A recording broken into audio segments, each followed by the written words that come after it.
Hello दोस्तों, good morning. स्वागत है आपका मेरे फंड गुरजीत चैनल में। लास्ट वीडियो के अंदर दो बुक्स के बारे में मैंने जिक्र किया था। उस बुक्स की बाइंग लिंक वीडियो के नीचे डिस्क्रिप्शन में भी दी थी, शायद कुछ लोगों ने खरीद भी ली होगी। इन बुक्स को मैं स्टडी कर रहा हूं और बुक्स के अंदर कुछ इंपॉर्टेंट चीजें मुझे मिली जो वॉरेन बफेट सर की एक ऐसी स्ट्रेटजी को दर्शाती है जिससे अगर आप निवेश करते हो तो फ्यूचर में आपके बहुत सारे पैसे बनने के चांसेस जो हैं वो बन जाते हैं। तो आज की वीडियो में एक पहली सीरीज में शुरू कर रहा हूं। अगर ये वीडियो आपको पसंद आएगी तो आगे भी आपको इस तरह की वीडियो मिलेगी। अब वीडियो मुझे आपको पसंद आई नहीं आई मुझे कैसे पता चलेगा, उसके लिए आपको इस वीडियो को 1500 लाइक का टारगेट मैं आपको दे रहा हूं। अगर आप ये टारगेट पूरा करते हैं तो इसकी और सीरीज मैं आपके लिए बनाऊंगा। जो भी इस बुक्स के अंदर इंपॉर्टेंट चीजें मिलेगी एक इन्वेस्टर के लिए वो अच्छी तरीके से हिंदी में एक्सप्लेन करूंगा आपके सामने। तो वो वीडियो काफी इंटरेस्टिंग होने वाली है अगर आप स्टॉक मार्केट में लंबे टाइम के लिए निवेश करते हो। तो जो म्यूचुअल फंड को समझ चुके हैं, जिनको लगता है कि यार मैं भी स्टॉक मार्केट में आना चाहता हूं, तो उनके लिए लेसन्स बहुत ही यूजफुल है, बहुत यूजफुल हैं।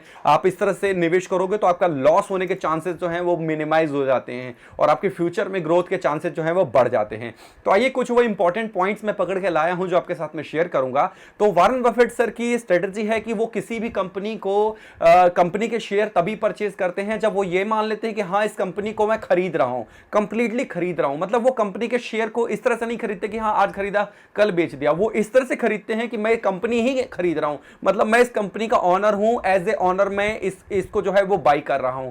तो अगर आप कोई कार भी खरीदने जाते हो मार्केट के अंदर तो आप क्या चेक करते हो? भाई परफॉर्मेंस कैसी देती है, माइलेज कैसी देती है, सेफ्टी कैसी है, 6 एयरबैग है कि नहीं है, सारी चीजें आप कंफर्म करते हो कार लेने से पहले। तो आप किसी कंपनी के शेयर लेने से पहले ये चीजें कंफर्म क्यों नहीं करते? आपको ये चीजें कंफर्म करनी चाहिए। क्या उसका जो मैनेजर है, जो पीछे बैकग्राउंड में टीम काम कर रही है, वो कैसा है, उनकी मैनेजमेंट टीम चेक करिए, उनकी बैलेंस शीट चेक करिए, कंपनी का ग्रोथ चेक करिए, कंसिस्टेंटली रिटर्न दे रही है कि नहीं दे रही है। तो सारी चीज़ों को आपने कंफर्म करना है, तभी तो आपको पता चलेगा कि हाँ भाई अगर मुझे इस कंपनी को कंप्लीटली खरीदना पड़े तो ये कंपनी उस लायक है कि मैं इसको खरीदूं तो मेरा घाटा नहीं होगा। अगर आप ऐसे रिसर्च करके किसी कंपनी के शेयर खरीदते हो अपने पोर्टफोलियो के अंदर तो वॉरेन बफेट सर का ये कहना है कि कभी भी आपको लॉस नहीं होगा। तो ये वाला जो पॉइंट है ना, ये मुझे शुरू के कुछ पेजेस में मिला था और आपकी रिक्वेस्ट होगी तो और जो वीडियो बनाऊंगा ना उसमें पूरी बुक धीरे धीरे कवर करने की कोशिश करूंगा।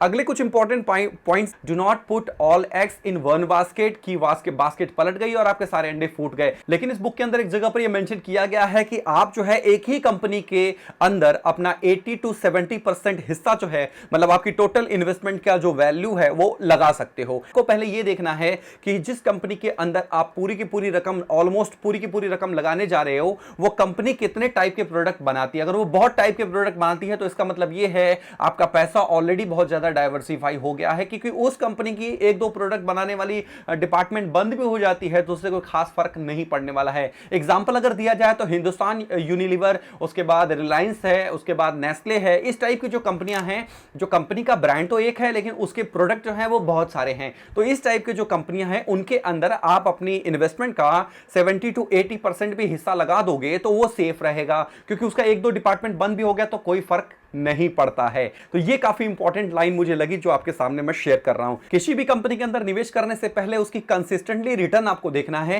कि ये जो है हर साल के हिसाब से जो है वो रिटर्न दे रही है कि नहीं दे रही है। आप कोरोना वायरस को लेकर के आप बोलोगे कि यार कोरोना वायरस में तो ये रिटर्न नहीं दी, तो इस टाइम पे सभी कंपनियों का घाटा हो रहा है। लॉकडाउन की वजह से उनका बिजनेस जो है वो डेड पड़ा है, उनकी फैक्ट्रियों में जो प्रोडक्शन है वो बंद पड़ा है, सेल नहीं हो रही है। तो इस टाइम को छोड़ दीजिए, लेकिन नॉर्मल सिचुएशन में आप देखोगे तो हर साल के हिसाब से उनमें जो कंसिस्टेंटली रिटर्न मिलना चाहिए आपको, वो रिटर्न आपको उनके बुक के अंदर दिखाई देना चाहिए, उनके स्टेटमेंट के अंदर उनका प्रॉफिट जो है वो दिखाई देना चाहिए। तो इससे पता चलता है कि हाँ भाई कंपनी जो है वो बहुत अच्छा बिजनेस कर रही है, मैनेजमेंट टीम परफेक्टली काम अपना कर रही है। एक और बहुत इंपॉर्टेंट पॉइंट मुझे मिला इस बुक के अंदर कि स्टॉक मार्केट में कभी भी आपको आइसक्रीम डिजाइन में इन्वेस्टमेंट नहीं कर रही है। मैंने बहुत वीडियो में ये जिक्र भी किया है, लेकिन ये लाइन मुझे रिपीट इसलिए करनी पड़ रही है क्योंकि जो शुरू के कुछ पेजेस पे ये चीजें आपको पढ़ने के लिए मिलेगी इस बुक के अंदर कि आपको आइसक्रीम डिजाइन से इन्वेस्टमेंट नहीं करना। आइसक्रीम कैसा होता है, आपने आइसक्रीम की पिक्चर मेरे स्क्रीन पे देख रहे हैं। आइसक्रीम का जो जो जो सबसे ज्यादा वेट होता है वो ऊपर की तरफ होता है। जो आइसक्रीम की क्रीम रखी होती है वो ऊपर होती है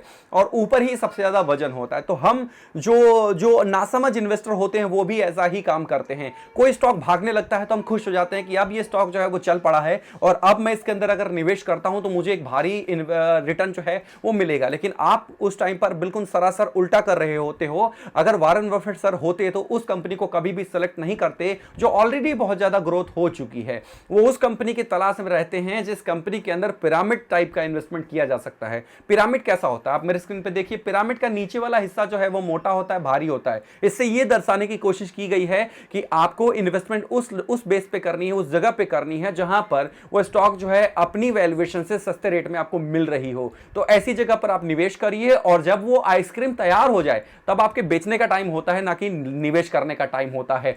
अभी आपको ये जितनी भी बातें मैंने बताई है एज ए इन्वेस्टर ये बातें आपको शायद बहुत काम आई होगी और कुछ हमारे भाई लोग जो बहुत स्मार्ट हैं उनको ये बातें पहले से पता भी होंगी। जो भी है जैसा भी है प्लीज इस वीडियो को लाइक करके अपना प्यार सपोर्ट दिखाते रहिए। ये फंड गुरुजी आपके लिए आपके काम आने वाली वीडियोस बनाता रहेगा। Thank you for watching. जय हिंद, वंदे मातरम।